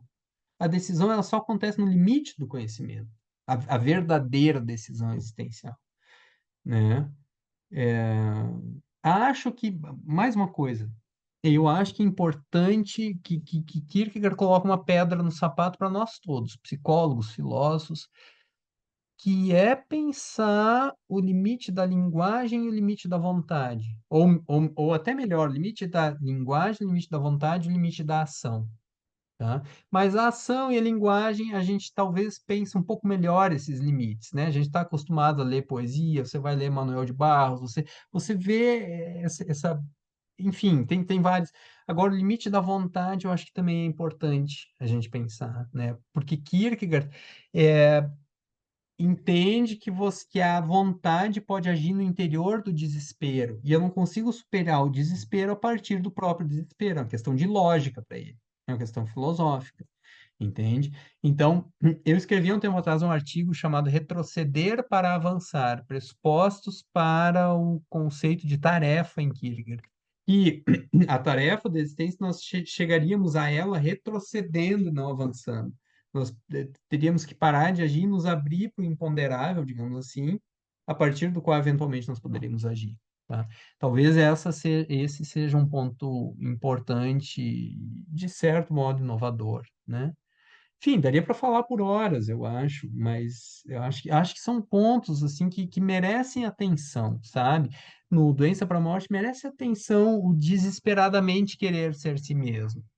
Pô, isso aí, na minha opinião, torna tudo muito mais complicado, muito mais difícil. Se não tivesse esse capítulo, seria muito melhor, muito mais palatável, né? Eu poderia escrever um livro de autoajuda de Kierkegaard tá aí. Só que assim eu não posso, né? Só é muito mais difícil, mas é muito mais honesto, eu acho, assim. Me parece mais honesto, né? É, a gente, às vezes, para usar um termo que o Eduardo usou antes, a gente substancializa um pouco a vontade, às vezes, né? Em alguns contextos, assim. E isso não quer dizer que a vontade não seja importante. É claro que ela é importante, né? Mas tem que ser visto com certo cuidado, eu acho. Bom, a gente está caminhando para o final já. Jonas, uma alegria te ouvir, meu amigo. Obrigado por ter aceito e obrigado pela presença de todos. Semana que vem a gente ainda continua e nós vamos ouvir a Cristine Matar, Psicologia Experimentante. Então, sexta-feira, próxima sexta-feira, no mesmo horário, 19 horas, nós estaremos aqui. Jonas, o pessoal está falando aí, está comentando. Maravilhoso, muito obrigado, professor. Ótima aula, professor. Excelente. Excelente aula, muito obrigado. É isso. Gente, obrigado pela atenção, pelas perguntas. Estou vendo os comentários aqui. Obrigado pelas palavras. É, enfim, foi uma alegria, um prazer. Beleza. Jonas estará com a gente aí na nossa especialização. Ele será um dos professores que vão apresentar o pensamento de Kierkegaard para a gente. Tá bom? Isso aqui é só uma amostra do que virá pela frente aí. Valeu, Jonas. Um abraço, obrigado, gente. Tchau, tchau. Valeu, Até a obrigado, gente. próxima.